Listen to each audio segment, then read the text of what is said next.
I didn't realize probably until after the fact that I'm a pretty big Brock Purdy fan. I hadn't seen some of the things that I've heard him like say. the fact of I like his story. Nobody thought he was much, and I like that last draft, everything, last pick of the draft. I like that. He said something in a press conference though that I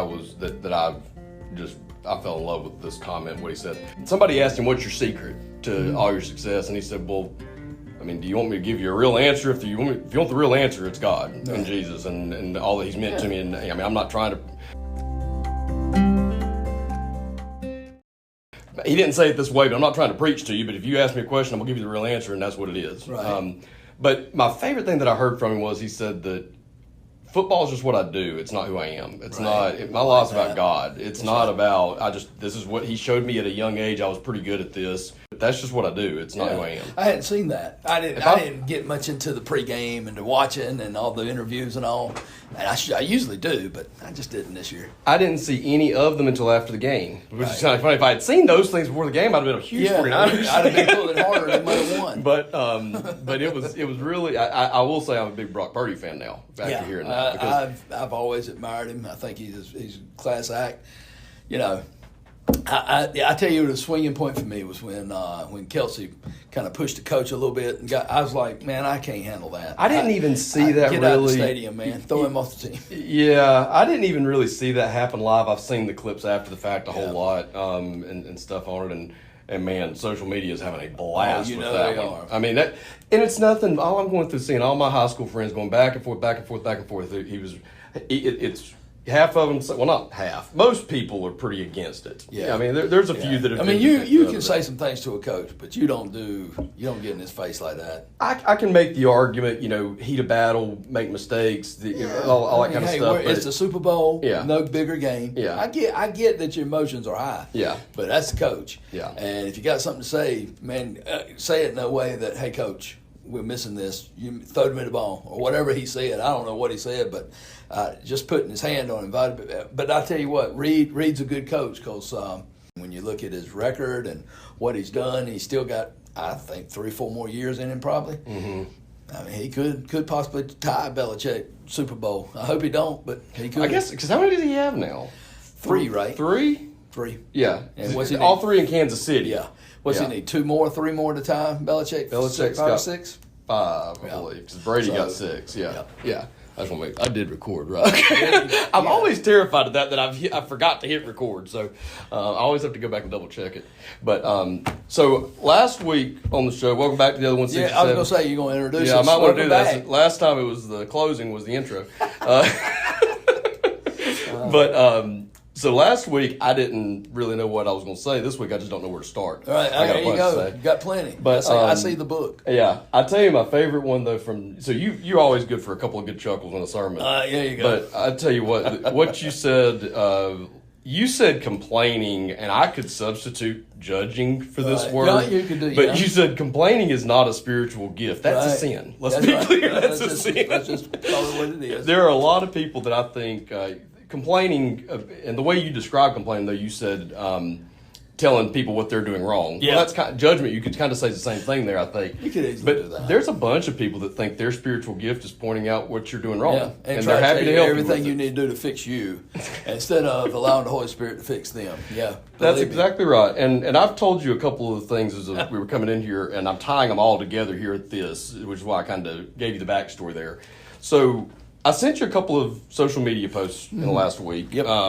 And social media is interesting. This week I've seen it a few different times where people are very judgmental, and this is not a new thing, okay? I know people have been judgmental and attacked, but there's a lot of people, Christians, who take to social media and use that as a platform to get on their soapbox and tell everybody why they're wrong. Yep. Okay.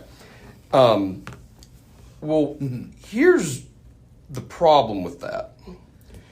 There's a lot of problems with it. I don't think I can even say here's the problem with that.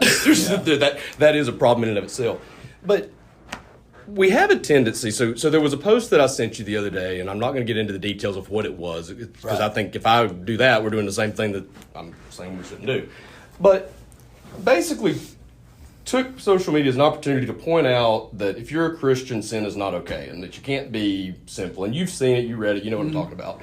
and I've seen a lot of posts and things on social media lately from people that I respect. I mean, people that I know personally, and I respect what their opinions. But it's all about, or there's a lot of focus on the sin and the judgment and the condemnation and avoiding what you're hell doing wrong. Right. And there's not a whole lot. I feel like on the religious posts that I see, it's probably like a 3-4 to 1 ratio of hellfire and brimstone and judgment compared to love and helping and lifting each other up and unifying, as you said in church Sunday. Right. I mean, there's just not that approach to life. It's all about cutting other people down. And and here's the thing, I made this comment to somebody that it's easy for me to, and we even talked about it on the show, like sometimes you start to look down, try to find sins that you can look down on. And somebody else is always bigger than yours and better than yours. We all have, I think I want to use maybe the term spiritual blind spots, maybe, that there are things that, yesterday morning, I woke up early, and I woke up about 6 a.m., and I can always tell when it's God just talking to me, because I'm not naturally a 6 a.m. 6 person. a.m., okay? You leave me to myself, I'm about an 8:30 kind of guy, all right? But I wake up yesterday morning about 6 a.m. I just toss and turn. I could not sleep, and God just jabbering at me. And I can tell what he's talking about, and he's kind of telling me to send Mama a text. Well, I finally sent Mama the text. She appreciated it. It was great. Yeah. By about 7:30 last night, I was texting Mama, telling her I was wrong about that. That was not for you. That was for me. God had me write God was that. Just let me send you that. It was just sending it ahead to me for later. Because my blind spot snuck up on me yesterday, and there's everybody's got one of those, probably some have a few of them probably, but there's that one thing that I can maintain level-headedness and faithfulness and all these things as long as this doesn't happen. Right. Okay. Yeah. and I love the way you said it in church Sunday. Every person I interact with today, Lord, please help me be a blessing, or help me be a blessing. Right. Show me how to strengthen their faith. You should look for that opportunity with every single person. And I think that we all have, whether it's a person, whether it's a situation that we're dealing with in life, whether it could be a spiritual battle, there's so many different things that it could be, but we all tend to have that one thing that I can't love that. I can't love that situation. I can't be so generous with that thing. I can't be so gracious with that thing. That thing, being able to be kind and loving and showing those Christ-like qualities in that situation, is the only differentiator between us and everybody else out there. It's the only thing that differentiates Christianity from everything else. Right. Is being able to stand in the face of that one thing that you can't. It does. Being nice to the people you like does nothing for God. Jesus even says that. Right. Jesus even says, okay, you love those who are like you, or you love those who are in your family.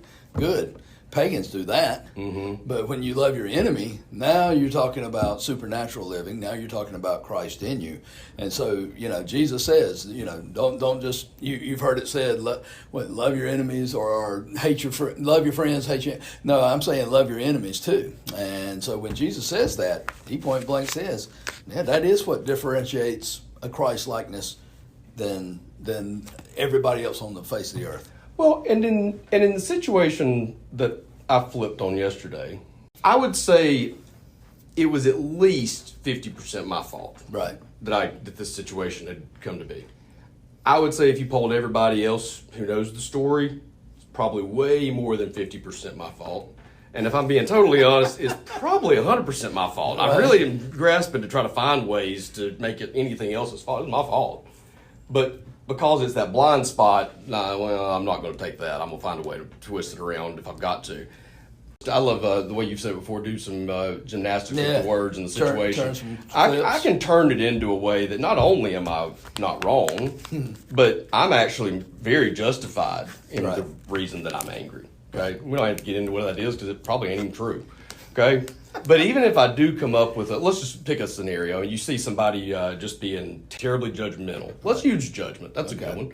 We all know that we shouldn't judge other people. It's probably one of the most important things that we can remember not to do.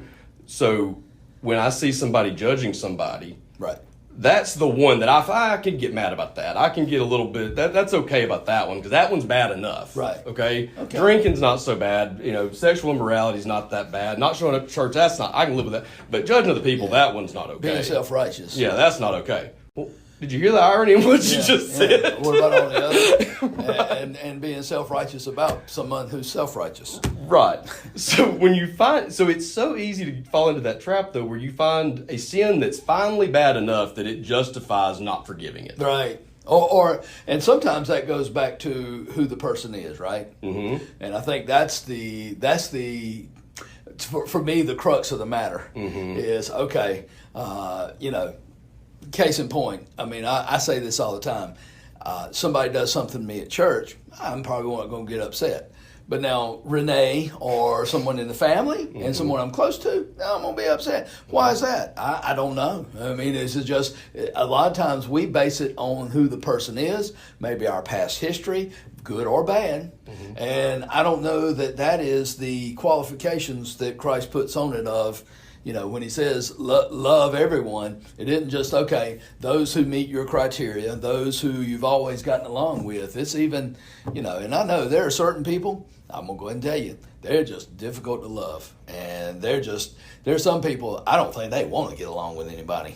Yeah, and those people, all right, I'm going to be friendly, I'm going to love them, but at the same time, I'm probably not going to be hanging out with them, at Christmas time, exchanging cards or nothing. But at the same time, I'm not going to be ugly, and I'm going to do my best to say, all right, when they do something boneheaded, which that's what usually for me, it's people that do boneheaded stuff or continue to do the same things. When you've helped them, you've talked to them, you've counseled them, and they'll be good for a while, or they'll be living the way they should. But then they always go back, and it just seems to be they don't want to change. And that to me is the folks that I sometimes lose patience with. Of, come on, man, you're beyond this. You're supposed to be spiritually mature, but yet you're acting that way. And I can get to where I can begin to justify, well, it's right for me to be this way. Is it? Because, hey, wait a minute, aren't you the spiritual mature one? Mm-hmm. So yeah, the Lord kind of sometimes uses those to show us, maybe even ourselves, of, am I the one, is this something more than? And I always, when someone gets mad at me, I usually try to ask, okay, is this really what they're ill at, this little bitty, I left my socks on the floor? Or is it something a little bit more down deep? And oftentimes, if we'll dig deep enough, we'll see that it's something a whole lot bigger down deep that's worse than just the little incident that ticked you off. Mm-hmm. There's something that made that, I don't know if it's think about it like an old wound that maybe it's got a scab on it, but then something they do or something they say picks that wound, and boy, it starts to bleed again, and it begins to fester. It gets worse, and so it's sometimes you got to go back to that wound or something, that whatever it is that's a little worse than just their boneheadedness. Well, and there was another thing that I got from that experience yesterday, and I don't know how late. It probably took me 30 minutes to start to cool back down a little bit. I mean, I don't know exactly. I wasn't timing it.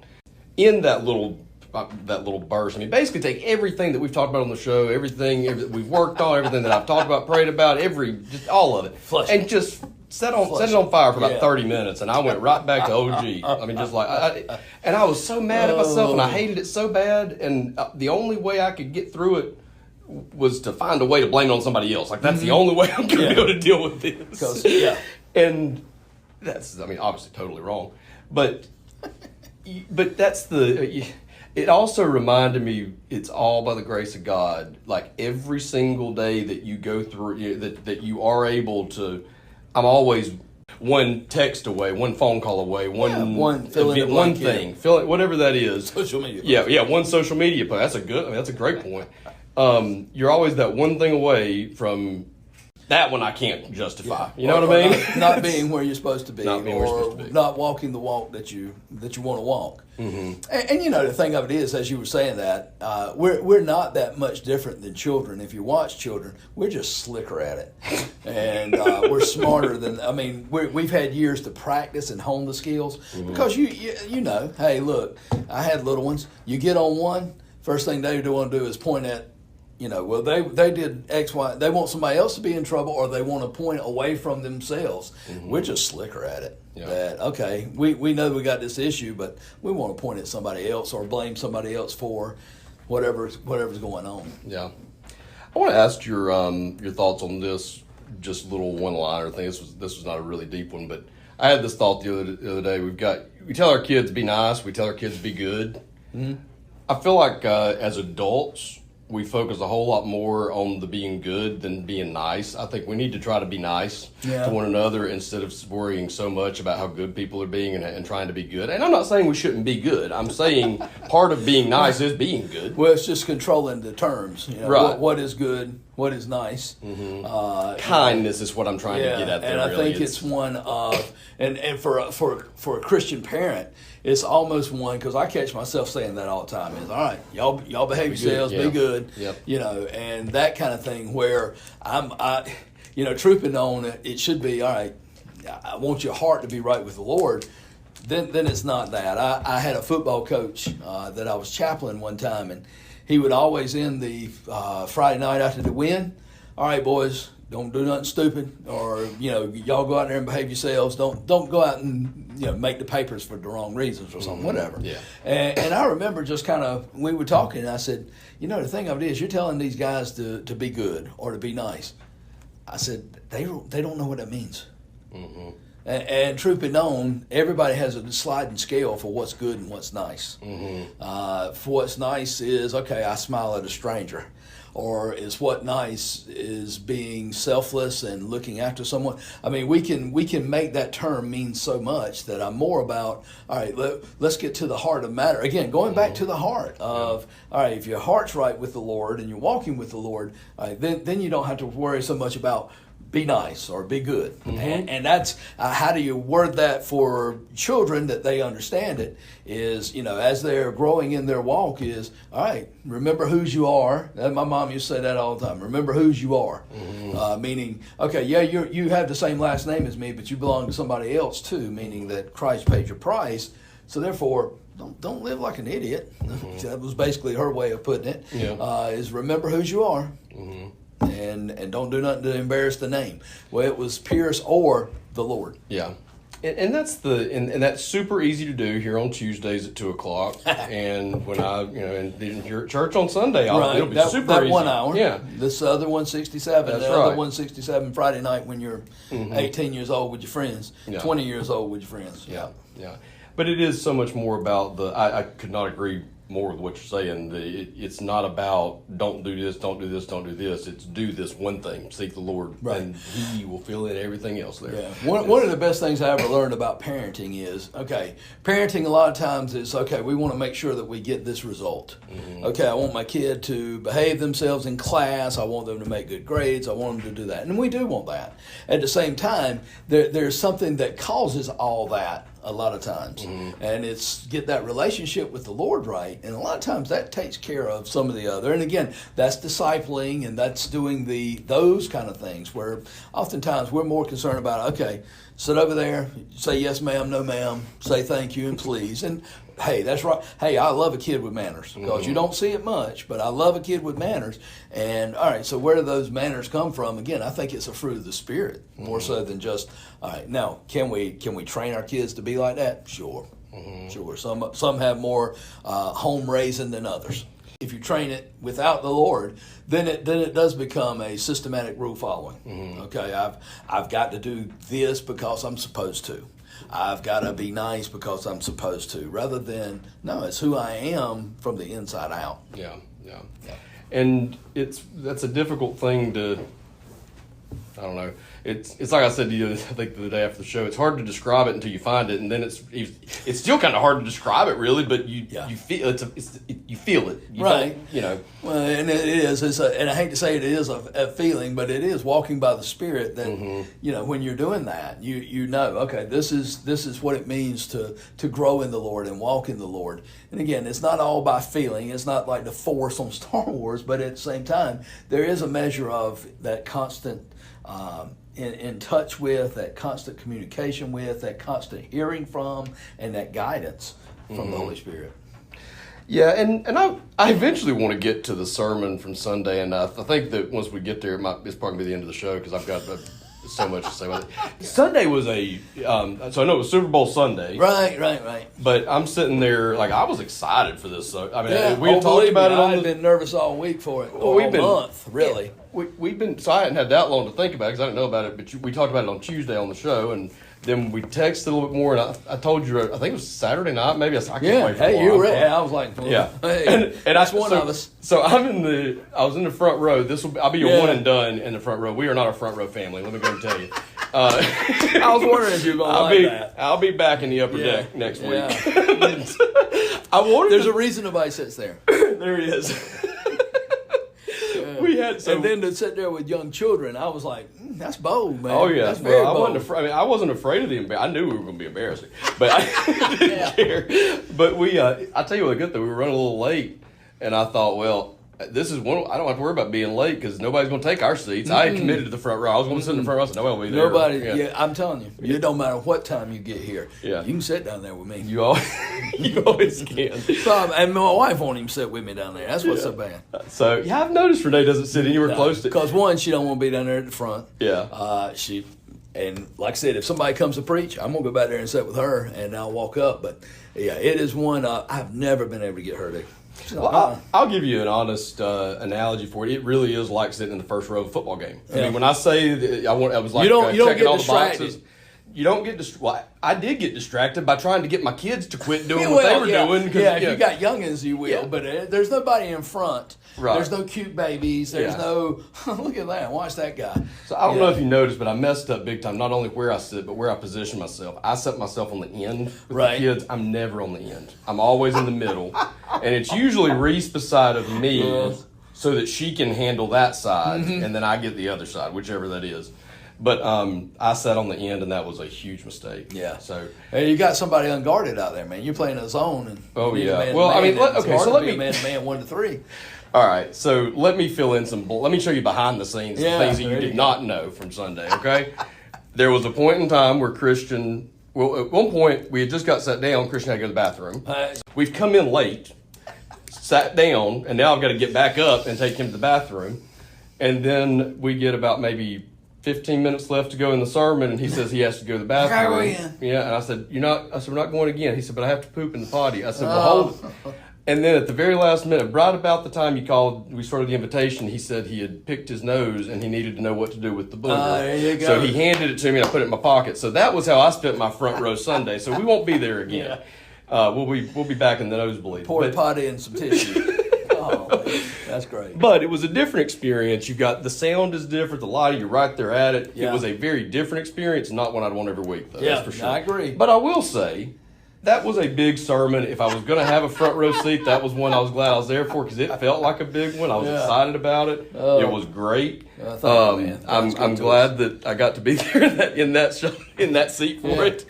I'm telling you, you were nowhere from it. I mean, and that's the thing is I noticed because a lot of times I'll make eye contact with folks I know or just trying to read faces, and on the front row it's hard for me to do that because you're up and you kind of. So I was kind of wondering about that. Well, I'll say that I enjoyed it live. I really did, and it was moving live. Right. I've listened to it twice since then, and I've gotten more out of it in the playback both times. That's because I do say that. I do feel like the first time through, I was distracted by the kids, even though I was trying not to be. I mean, I was trying hard not to be, but you know.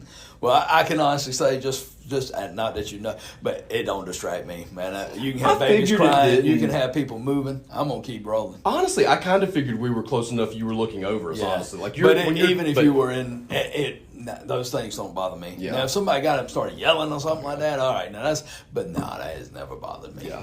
Well, it was. There was at one point in time where I actually had to copy off of Reese's bulletin because I got behind on that. Now I was taking notes over here. Taking notes, but, right? Yeah. But I had to copy off of her too, which was hilarious. That's good. There was an analogy you used in that I loved. The college football players skipping the bowl games. Right. And I thought about that. When you, especially as I'm trying to work on humility, it's like I'm trying to downplay my skills and trying not to let myself get too boastful and arrogant and things like that. So trying to look at your spiritual gifts, understanding it's not something to ever get arrogant about. It's a gift from God. There's no reason to get arrogant. That's right. Just like your salvation. Yeah. And I think that goes back to what we were talking about earlier. Why are you self-righteous? Yeah. You didn't save yourself. Yeah. You didn't earn it. It's a gift. So once you figure that part out, and that really hits you that, oh, okay, this is something that he gave me, and he expects me. Not only is it okay for me to use, he fully expects it. You better. And you said they skipped the bowl games, and their teams suffered for it, and they did. It's detrimental to the team. But I just wrote down to the end of that, this is not the Belk Bowl. This is real life. Yeah, this is the real deal, and you only get one of them. That's right. And would you skip the Super Bowl? Yeah. And that's what we do when we. Yeah, you don't see many teams from Alabama and Michigan. Look and what Washington. Travis Kelce did when he had to sit out a play of the Super Bowl. That's right. Okay? Yep. And we sit out our Super Bowl every day. That's right. And so, you don't see the top four don't sit out. They're playing for the championship. Now, Florida State, what was it, half the team? For State and Carolina, man, some key players decided, don't need to play. And again, the illustration is just to show that when we don't play, man, it hurts. It hurts the team. Or when we don't use those gifts, there's a piece missing of the puzzle. When you get a gift and you open a gift, it's our Christmas gifts. Those are for us. That's for me. Yeah, but this our is my spiritual shirt. gifts are not. They're not for us. They're not. Yeah, that's right. And I think one of the things is, and that I really, as I talk with people preparing this sermon, I always said, I'm not sure I like the word gift because I know what we think of a gift, and we think it's for me. You buy me a bag of peanuts for Christmas. Yeah, I'm gonna keep those, and I don't know that they're gonna make it home. Because they might stay in my office and I'm just going to eat them whenever I want them. Yeah. And that's for me. I'm hoarding them for me. And that's not, God doesn't give you a gift just for you. In fact, he gives it really for everybody else. Yeah. If you stop and think about it. So you've talked about a little bit on the show. You've mentioned this a couple times. We've never really dug into it very much. And I don't know how much there is to dig into, but you grew up in church. You were baptized at an early age. At some point later in life, you felt the calling to go into ministry. You were an adult at that point, though, and you've mentioned before you had a job and a pretty good job, and it was a big thing. I will ask this. I think it's rhetorical, but or not rhetorical. I just think I know the answer. Yeah, but hypothetical. Yeah, maybe that's it. Or well, you go ahead, ask it. We'll figure out what it is. When you felt that calling to become a pastor, a minister, was it a Sunday morning great service from somebody and you walked up at the front and said, I'm a preacher now and I'm gonna walk up, and you made that decision, or was it something you struggled with back and forth for a while? I think it was, the best way to put it is something I had, it's interesting. I'll share it real quick. I was on a mission trip with some youth. I was leading the mission trip, and we were in Warrenton, Virginia, and I was up on top of the roof, and we were working all week long, and just felt like the Lord was doing something in my life. And I had been watching him. He had me teaching Sunday school classes. He had me leading a bunch of other stuff in the church and teaching youth, and I mean, I was constantly doing things. And then the Lord just, on that mission trip, it was just something as simple as, no, Lord, I think this is what the Lord's called me to do. And I'll let you know, I went home scared to death that Renee's going to think, you've lost your mind. We're a young family. We got kids. How are we going to do this? And when I told her, I mean, her response was, well, I knew he'd been doing that. Just waiting for you to hear it. And that confirmed it to me, that I was like, thank goodness for a good godly spouse that knew, okay, yeah, I knew this was happening. It's just you didn't see it, but I knew it was coming, and yeah, we're good with it. Let's go. Do you happen to know, or some y'all may have talked about it later, how long she had seen it coming? No, I think it had been probably a couple months at least. Did you know it at that time? You didn't know it during this too much? She saw No. I'll be honest with you. I really didn't think so either. I enjoyed what I did for a living. I didn't want to leave it, to be honest. Like I said, making good money and loving what I did, and felt like, okay, Lord, you got me in a public setting or just a company.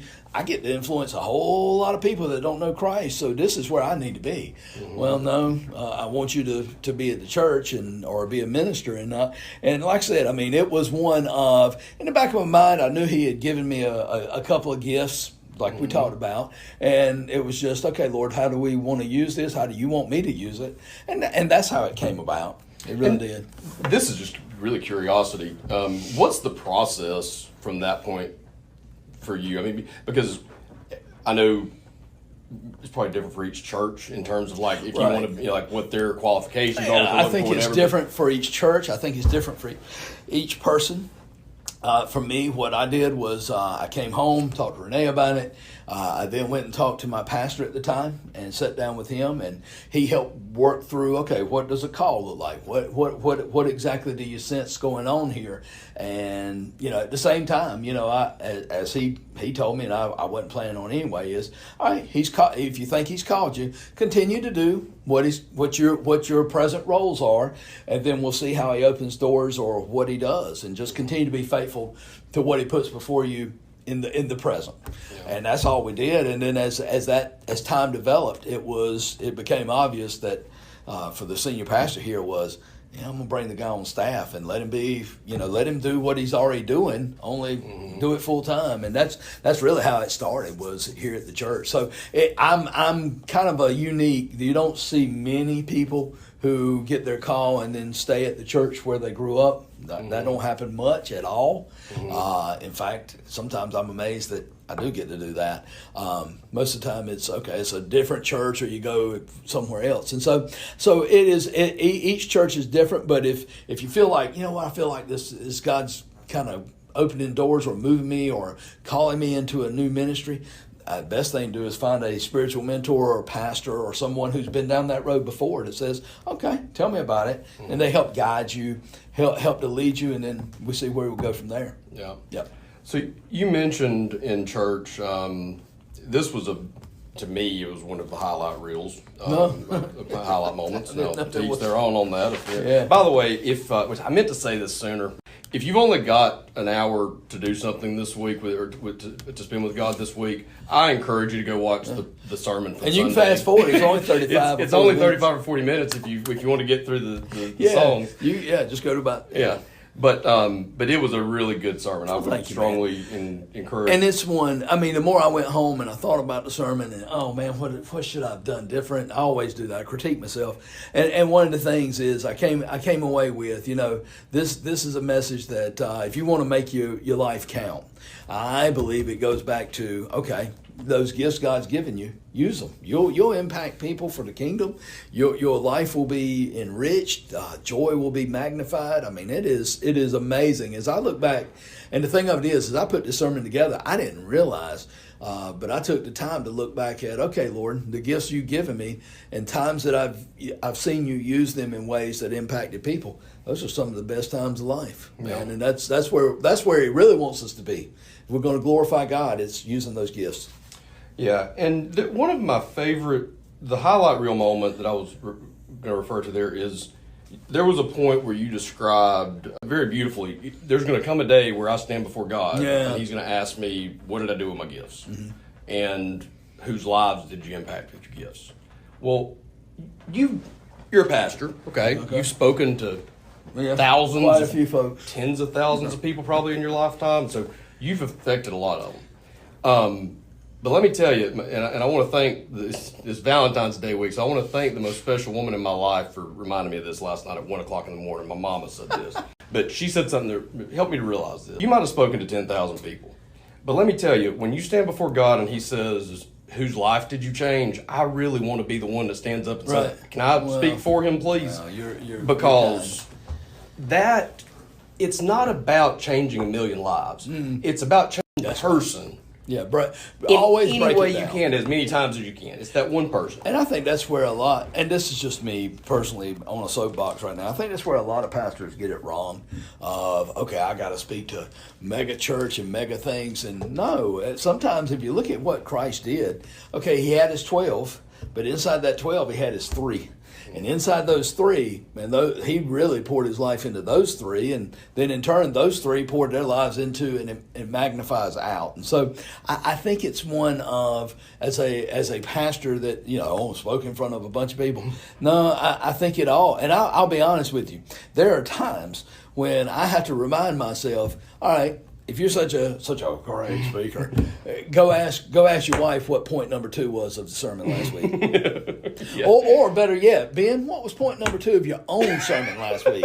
Oh Lord, man, I've done spoke 4 times since then, and so so it's not. And I've always heard this, and I believe this with all sincerity. And I've heard it this way at a funeral I did one time, and it was a funeral for a man that we all loved, and he impacted a lot of lives, and he taught Sunday school, and people from his Sunday school class said, you know what, looking back, I don't know that I'll remember many of his Sunday school lessons. He might have said some things that he said, but what impacted me was the time that he did this. And those are the times that really reach people, I believe, on a one-on-one basis. Now, granted, yes, great, God can use teachers and bring us closer to the Lord and challenge us.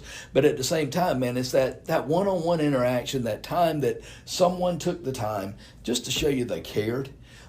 Or maybe took the time to just say a kind word. Those are the times that really impact people if you really stop and think about it.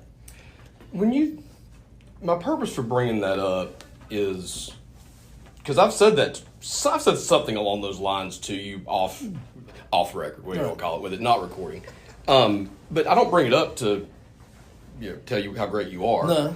I bring it up to say, from my perspective, from the recipient of that gift, okay, to imagine my life had you hoarded it really makes me think, I'm glad he listened to God. Yeah. That's why I bring up how much did you struggle with making the decision to do this, because I sure am glad you picked it, But I don't mean to cut you off before you can say something, but no. Think about the domino effect of that too, okay? I mean, not that we have 25 people or so that listen to the podcast, and that's great, but every person you impact then goes on to impact somebody else and then goes on to somebody else. You don't have to change a million lives. If people go out and just are nice to each other, we have a lot of people in this church. Mm-hmm. We have a lot of people in this country who believe in God and who are Christians. If every one of us just took the initiative to maybe be a little nicer to one person. Or if we'll let the light shine. That's all. Let the light shine in us. Yeah. And going back just a little bit further back, there was a time, and I actually sat down and wrote this fellow a letter. There was a guy that, and again, one person impacting another, that who knows what can come from it. But I was, let's see, we hadn't even had children yet. So let's put me at about 25 years old. And there was a guy, I was in a Sunday school class with a bunch of young married couples, but we were the youngest, and there was a bunch of 30s that they had children. Renee and I didn't have any children at the time. And the teacher, I'm gonna tell you what he did. He made me mad, but then what he said was true. And what he did was, before church started one day, I was right after Sunday school, between Sunday school and church, I was walking by. He grabbed me by the arm, and he said, I need to talk to you for a second. Okay, what you grabbing me for, or whatever. And he looked at me with all sincerity, and he said, let me tell you something. You need to be teaching that class. God's giving you an ability, and you sitting on your backside ain't doing nobody no good. And I said, and then I walked away, went home. Man, who's he to tell me what I need to be doing? I was hot. And Renee and her, wisdom just said, hey, he's got a point. You're right. He's right.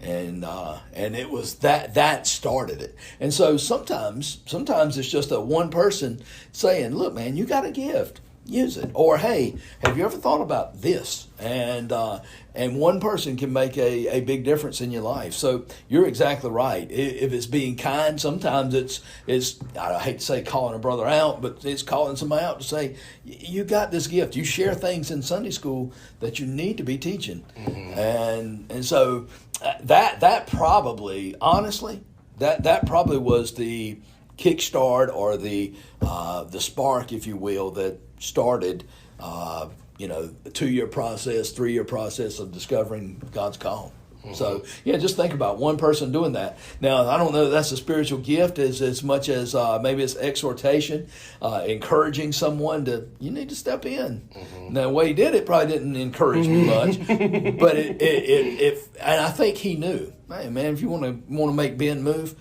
challenge him at who he is. Yeah. That makes sense, and then you can take that back and I mean, heck, you could take that back one more step to somebody that said something to him a long time That's ago. right. Who impacted him? And you keep going back, and I dare say you'll probably all go all the way back sooner or later if you go generation after generation back to the main source, and maybe from that 1 to 3 to 12 to, I mean, it all came from one. Yeah. So pretty cool. Well, I'll tell you, I was really quick. I know you said we could have take a couple of weeks to fill out our spiritual gift survey. To me, we had been talking about it. I'd been praying on it. It didn't take me long because I left church and went straight home and was like, I can't wait to get home and fill this thing out. But pregame ain't started yet. Yeah, pregame. I filled it out. I worked on it over the weekend. I didn't do it right away. I mean, I chipped away at it. To some extent, it confirmed some things I'd already been thinking. I think that's what it should do for most people. I think for me, I was just like, yep. Now, there might have been did I go into that with some bias or something? I don't know. Yeah, you got to be careful. Yeah, but I'll be curious to get your thoughts on it when we do. But to me, I know we talked about it a lot in the fall, but coaching is back in my mind as something that I love it. I mean, we got beat last week, but the way we got beat made me want to coach more, and it's like it's an interesting thing to look at. But then also take every thought captive to Christ. When I look at coaching kids basketball, I don't have to look very far to see, is this something that God could use me to do cool things with this and help these kids see Him and His way of seeing the world and how many good things can come of that. Now, is that going to change the world? No, 10, 12 kids, but look what Jesus did with 10 or 12 kids. Yeah. If you make a difference in one. And I guess when somebody asked me this week, really good question. I want to ask it to you too. Do you ever get a feeling that, you hear God tell you to do something and you think, I do not want to do that. Maybe even, you probably don't do this very often, but it's real easy to say, I'm not doing that. Not that. And then you get that imminent sense of, oh, yes, you are, too. Yeah, you better. And you know you don't have a choice. Right. You know you have to do it. And you know you're going to do it. Right. You're not happy about it, but you know you're good. Do you ever have that? Oh, sure you do. Sure you do. I mean, I think it's one of, remember, there's always going to be that battle inside of us. Walk by the Spirit, walk by the flesh. Which one are you going to feed the most is the one that's going to win the battle. But I think there's always going to be things, even when we walk by the Spirit, sometimes making a phone call, man, I really don't want to do that, but I know I got to. Whether it's to encourage them or to, thank them for what they did or something. So, that's just part of, I'm not immune to any of that. I go through the same things everybody else does. Man, I sure would rather be doing something else right now. It's a funny feeling, and that happens to me a lot, and I hate the feeling because I know I've got to do it. I know it's not optional, and it's not even. I don't know if I want to share this story. It's so funny, but it's so self-deprecating. I don't think I want to. We're good at it. We're good at it here. That's our best. I'll get back to it. Hang on, but I have had that happen before, but. I'm going to have to tell it. There ain't another way. There ain't another bridge. There ain't a better bridge. I'm trying to find one. So I had a girl I was seeing one time that, kind of, basically, it wasn't that she dumped me necessarily, but I tried to say basically, okay, God's will, I accept it, whatever. He kind of looked at me like, well, good on you, but it wasn't your choice in the first place. It was hers, but second of all, my will is undefeated. Right. You told me you wanted my will, and it will be done. I didn't ask you. And you can do what I ask you to do. Right. Or I'll make you do what I asked you to do, but you're going to do it. You know you're going to do it. Why are you fighting it? And you should take the path of less resistance and go ahead and do it the first time. Well, I think we all have those moments of Jonah in our life. Jonah said, "No, I'm not going to Nineveh. In fact, I'm going the opposite of Nineveh. I'm going to jump on a boat and go the other way, and God, ain't much you can do about it." Well, God said, "No, you're going to Nineveh, boy." And it ended up costing him probably double fare because where the it ended up costing him a lot more into his pocket than it did, and then all the other stuff he had to go through. But he ended up preaching there, and I don't want to take away. Yeah, we still have free will, of course. Sure. And we can refuse at the same time. Yeah, there are times that the Holy Spirit won't let you stop. Won't let you just say No, he's going to continue to say, all right. Now, is there a time when we can cut that off? Sure, we've talked about that. Of when you quench the Spirit to the point of then our conscience being seared to the point of we ain't even heard the first thing of it. Well, and I think back to that phrase, or that phrase, warning signs. You asked me a lot in an episode about warning signs. Yeah, I mean, there's times that I've gone a path where it's like, I know this ain't what he wants, but you just, and the way we do it, we don't directly, I don't, maybe I can't speak for everybody on this one. I don't directly tell God, no, I'm disobeying. Yeah. I heard you very clearly. Right. You told me not to do this, but I'm disobeying. Right. I go, that wasn't God, that was God. We're making something else. Yeah, and I don't think he was that. Maybe he did mean it, but he'll forgive me. You find ways to, but now, and I'm not saying it's something special now. I felt it this way before, and it's by the grace of God. I hope I feel it every time he tells me this. But now when I have that feeling of, do I want to maybe just kind of hope he's not looking, and maybe I get that reminder of, don't ever forget how difficult and inconvenient it can be to try to go against what I've told you. That's why I say God's will is undefeated. I don't know if that's the right way of saying it, but his will be done. Right. In the end, that's right. Everybody loves a good Cinderella story and an upset team and somebody that's a 100-point underdog that pulls it off. You're prone to like to bet on the underdog, then pick yourself a Division II school and saddle up with them. That's right. But don't do it with God. No, that's right. That's right. If you're a child of God, his will's undefeated. He's going to be faithful to. Well, that's his sovereignty, and nothing stops what he wants to accomplish. I mean, but that's also where you can sit back and enjoy the ride a little bit and stop taking so much control over everything and try to make run the show. I mean, it's his, and let him do it. I was thinking this was a kind of a side note. I don't know how much time we've got here. We've got probably we're getting in there. We're getting there. So, a lot of times this week's actually been pretty clean, but a lot of times this show I'm 10 minutes late and you're 15 minutes late, and a few weeks ago we only had really about 40 minutes of recording time, and this week we're trying to decide. I was so upset that we weren't maybe not going to be able to do it this week, because I'm thinking after last week I can't wait. It's whatever God wants it to be. You know what I mean? Like if we only get 42 minutes of recording instead of an hour this week, that's totally fine. It doesn't have to be perfect. Everything doesn't have to be the way you wanted it to be and the way you saw it and the way you envisioned it to be. And look, that plays out in so many ways, though. I mean, I stop and I think about how that plays out in my life. Is okay, I get there on a Sunday morning. Let's say the weather's terrible and it's half a crowd. Mm-hmm. I could sit there and we'll go.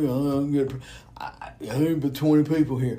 No, I always do it of God. You got you got the people here you want to be here, and whether it's live stream, other thing else, I'm not worried about. Lord, I'm gonna be faithful to what you've called me to be. And so many times we can get so worked up on, well, it wasn't exactly what I thought, or it wasn't this, and we get all bent out of shape when we should say, no, Lord, again, I want to go back to be faithful to what you called me to do. Mm-hmm. And sometimes it's hard, sometimes it's not, sometimes it's great, sometimes it has its pain. Hey, if you want to grow in your spiritual gifts, that's not going to be easy. Mm-hmm. Growth ain't easy. No.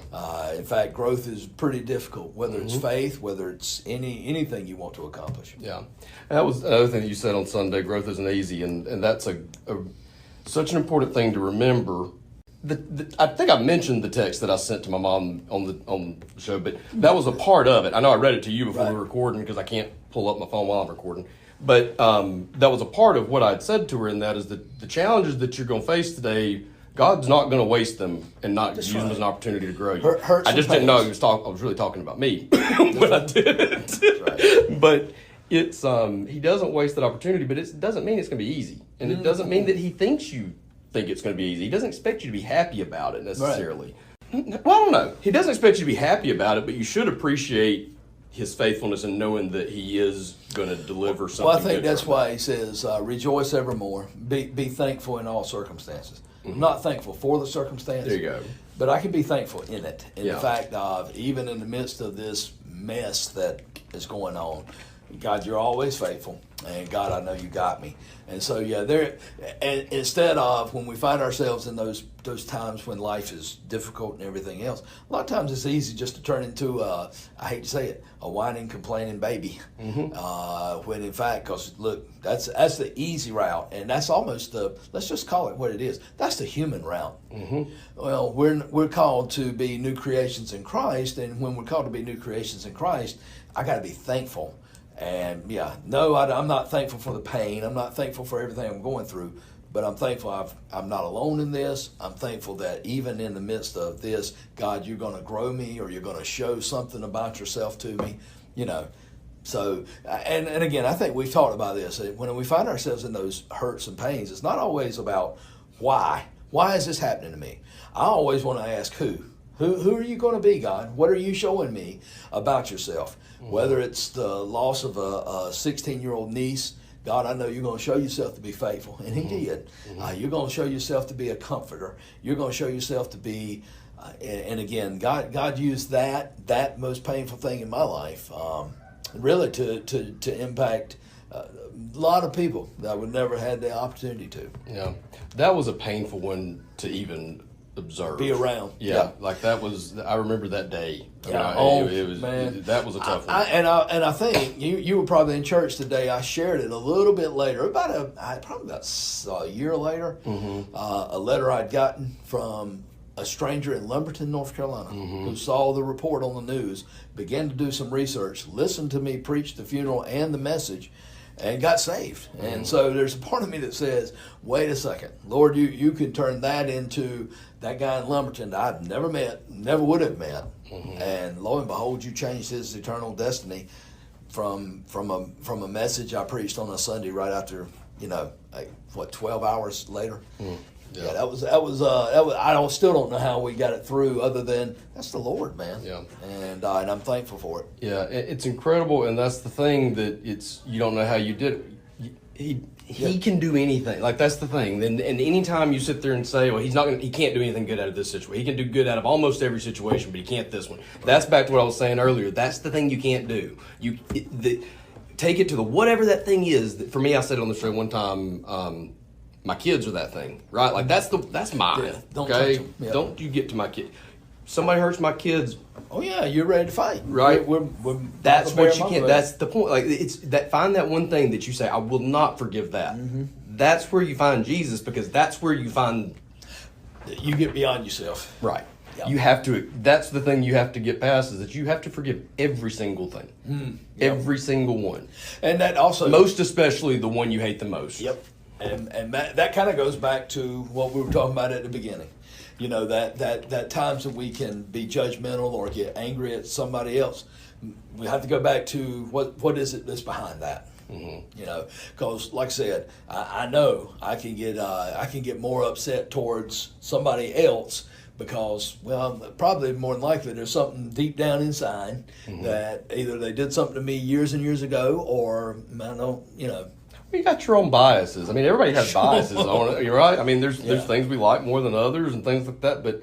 But you just have to, I don't know. You have to kind of say, okay, then let's just rearrange the shoes on these feet a little bit and put me as that person and Jesus as me. Right. How does that work out? That's right.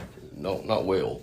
So, how much time? We got a couple minutes, but we've got all the time we need. I've got edit time and stuff. I was just kind of glance and make sure I'm in the ballpark. I was just curious. I wanted to get your take on it. I know I'm still formulating it in my mind because I still want to. I've been lazy. I'll be honest. It's not like I ain't had time, or I just have not taken the time to do it. I've always had other things to do, or I forget it.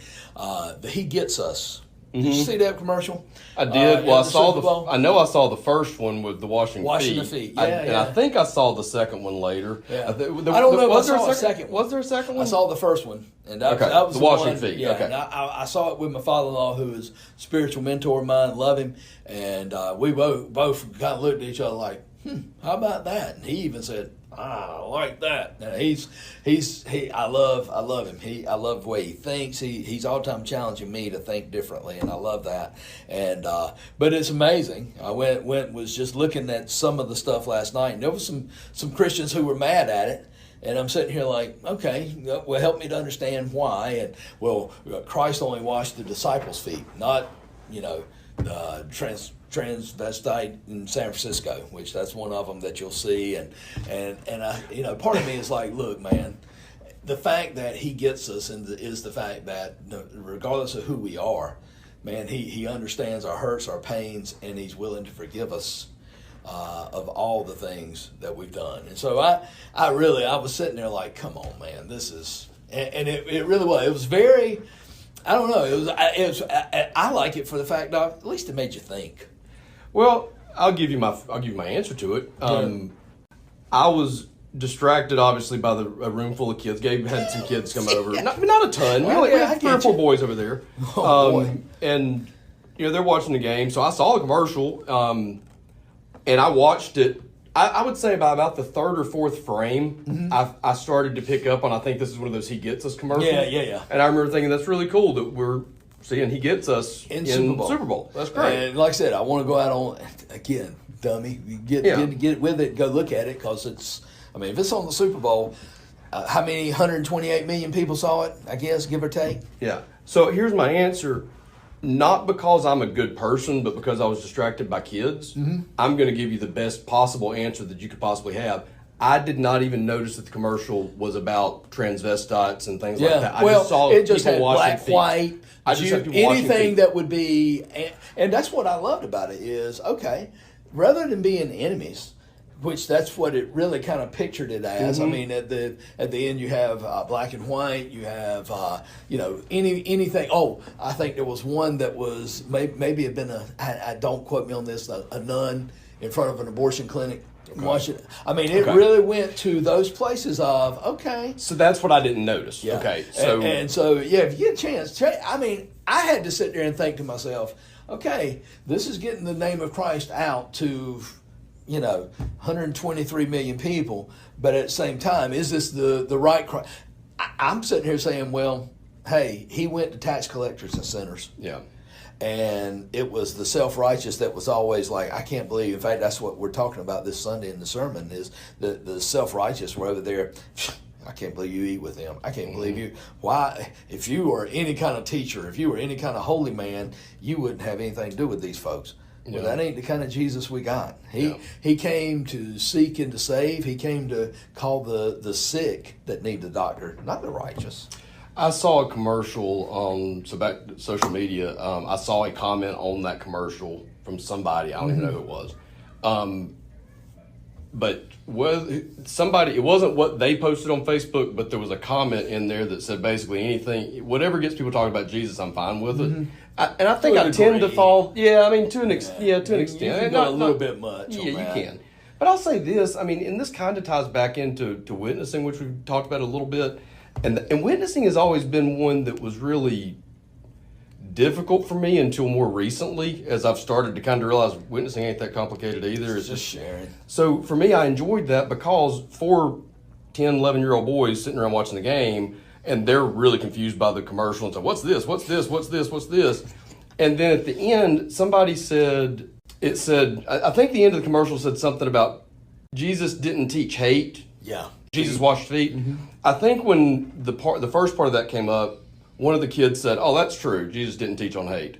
And then the next thing said, "Jesus washed feet," and one of the kids said, "He didn't," and I just said, "Actually, he did." Yeah. And that was all that was said. Yeah. I just said, "Actually, he did." That was the end of the conversation. But no, he did. Yeah. Now if you want to get into the rest of the commercial, I don't know, but yeah, that is true. Yes, he did wash feet. Yeah, it was pretty interesting, and it was, and again, not planning to play politics here, but a lot of the religious right were like, see this as a left wing, we're just supposed to be accepting of sin and everything else. I don't think that's what it's talking about.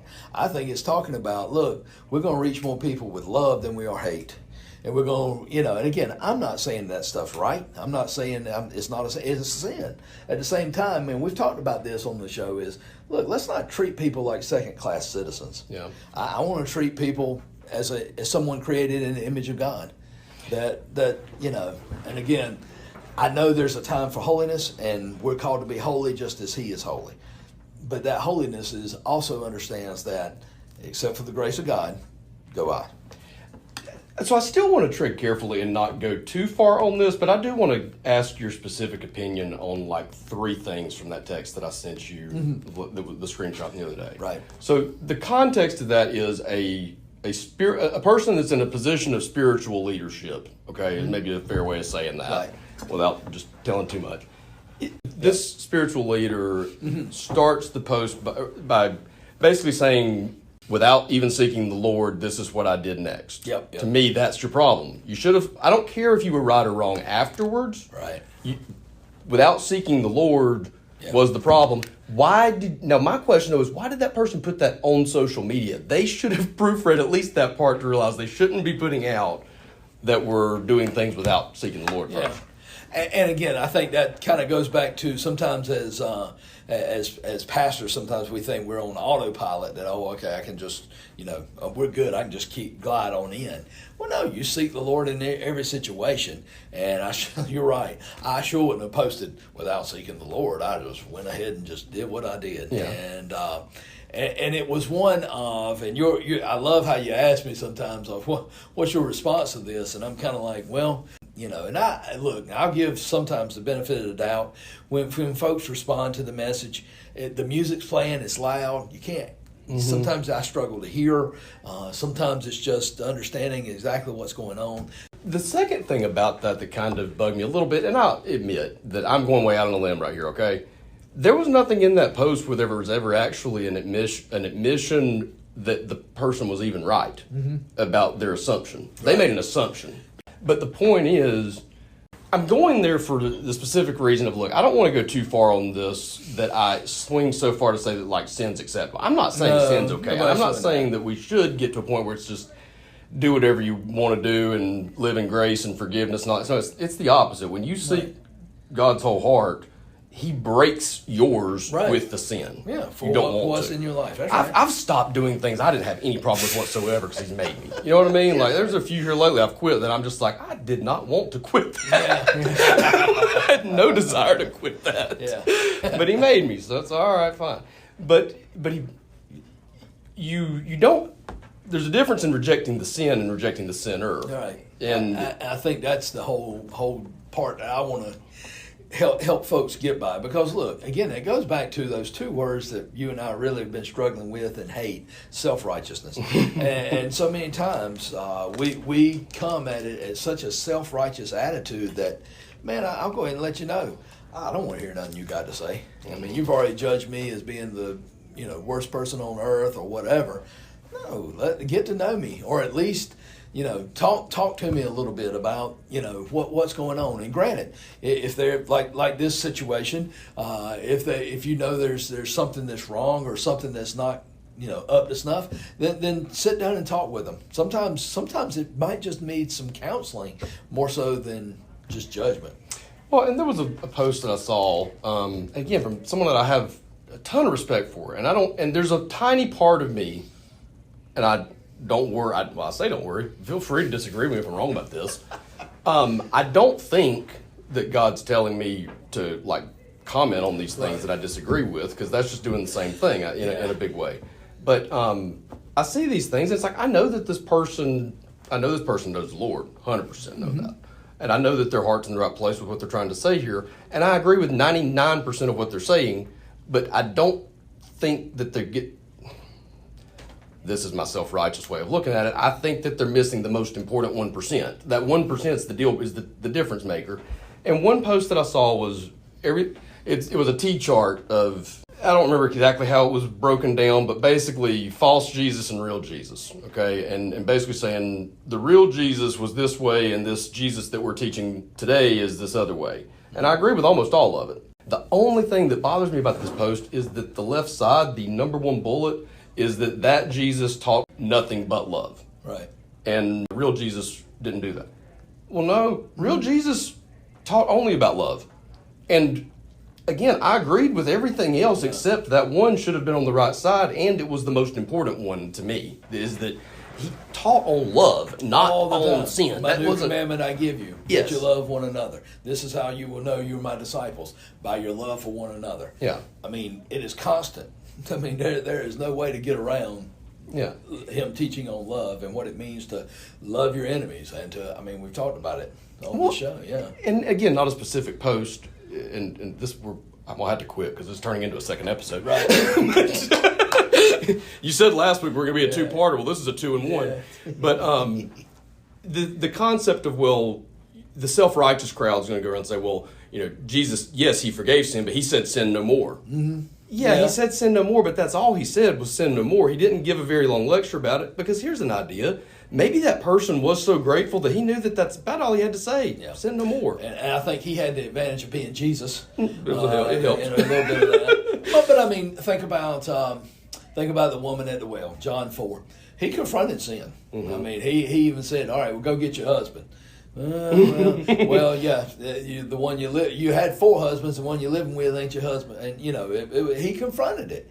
But he was still gracious and got her to the point of, man, she became a missionary. She went to the town and told them, I think we found a Messiah. Yeah. Next thing you know, the town's coming, and the town even says, we believe him, not because of you, woman at the well, it's because of his own words. And so I think there's a time there. Yeah, there's time for confronting. There's a time for loving. There's a time for grace. There's a time for truth. And I think it always goes back to speak the truth in love. It's not a speak the truth and thereby condemn everybody because you're better than them. Yeah. It's speak the truth in love, knowing that, hey man, it's only by the love of God that I'm in his family, and it's only by the grace of God that I've been saved. So I think and I think oftentimes we go to the Gospels and we look at Jesus and we have to really, man, it paints he's so far beyond us that try to say, oh, this is how he would be in this situation. Because when you started talking about social media, social media postings, I was sitting there thinking to myself, that'd be a great article to write or a great book to write. How would Jesus handle social media? I'm sitting here thinking, after today, I don't know. Because I don't think he would be one of these who's posting everything about what's wrong with everybody. Mm-hmm. At the same time, I don't think he would be one of these that's just, let's just, move. And so I wonder, again, how he would handle social media. Well, part of me says I wish he'd handle like me and just not be on it. Yeah, and I think that's what I'm at right now. Is I just don't get on much, but I also think that's part of maybe what I'm questioning a little bit. Is maybe I should be a little bit more active on it. Right. I'm not going too far with it because I don't particularly care for it. Right. But you said, well, what would Jesus look like on social media? Well, I don't know what he would look like. I think I saw something the other day that I would like to say is what it would look like. And that is, when you see those posts, you can ignore them. I think that's probably the second best thing to do, or maybe, and in some cases, the best. But I think you can attack the idea behind that without attacking the post itself. Yeah. And I or the person who posted it. When you see someone, they're not spreading hate, but they're spreading self-righteousness, basically. Mm-hmm.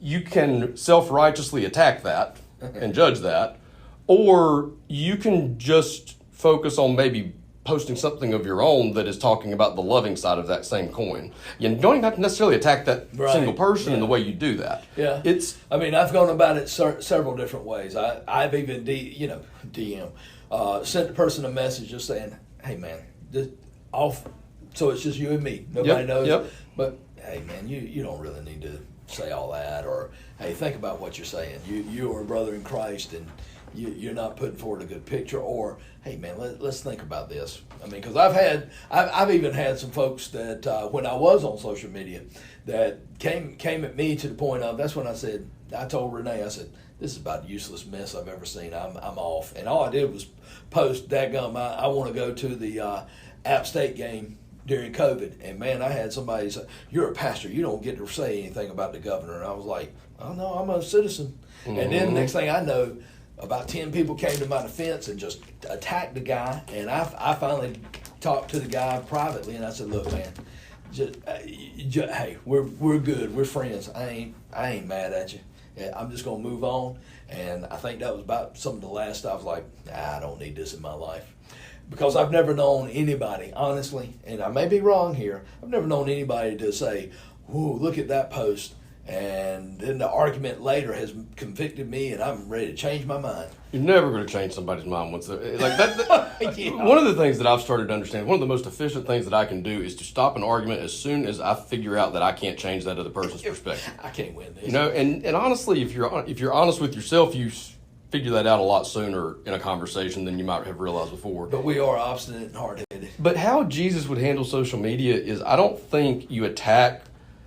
Let's just imagine it as a big old bottle of water, and you can put black water in there or white water or clear water in there. Well, if you see the black water, you can go after the black water and try to get that out, or you can try to add more clear water in and drown it out. Right. I think we need to be adding more of the clear water in to drown out the black than trying just spread love, and the hate will get drowned out. Maybe that's the whole thing is, just spread a little love and kindness. You don't have to and walk by the Spirit. There's a way to show the world that spreading love doesn't have to mean walking sinfully. That's right. Or accepting everything. Or accepting sin. It's not, if you're spreading love, you don't like sin. Yeah. You just don't like any sin. Right. Okay? Not just those ones that are just convenient the ones for you. that really get on your nerves. Right. Or the biggies. Yeah. As we like to call them. Yeah. And no, I think you're exactly right. And I think there needs to be that, maybe it's that quest for holiness, that yearning for holiness, that in my own life and in others, that, again, not looking for, you got to be perfect and I'll do these things. No, it should be a yearning in my own life, wanting to see other people walk with the Lord. I want to go ahead and just thank the Lord right now for what He just told me, because that was perfect timing for you to say something that helped me realize the analogy that I've been looking for to nail this thing down. There you are, man. Our basketball team on Saturday. I'll be honest, we're way better than this team. Okay, I've been looking forward to playing this team for 3 weeks. This is a easy dub. Yeah, man. My guys couldn't have hit a school bus out there in the parking lot if you put a gun to their head and made them. And they were trying. They played like state. They were trying their best. But Gabe starts off the game by 0 for 4, and I said, hey, man, just keep shooting it. Yeah. They're going to go in. They're going to go in. Shooter's got to shoot. Yep. He kept shooting it. He kept missing. He kept shooting. He kept missing. At least you're consistent. That's right. And to be fair, I would normally say if somebody's gotten to 0 for 8, 0 for 10, quit giving them the ball. You couldn't, because the whole team was 0 for 10. Yeah. Nobody could hit anything. Nobody's throwing. It was the most insane thing ever. All right, here is your self-righteousness right now. Yeah.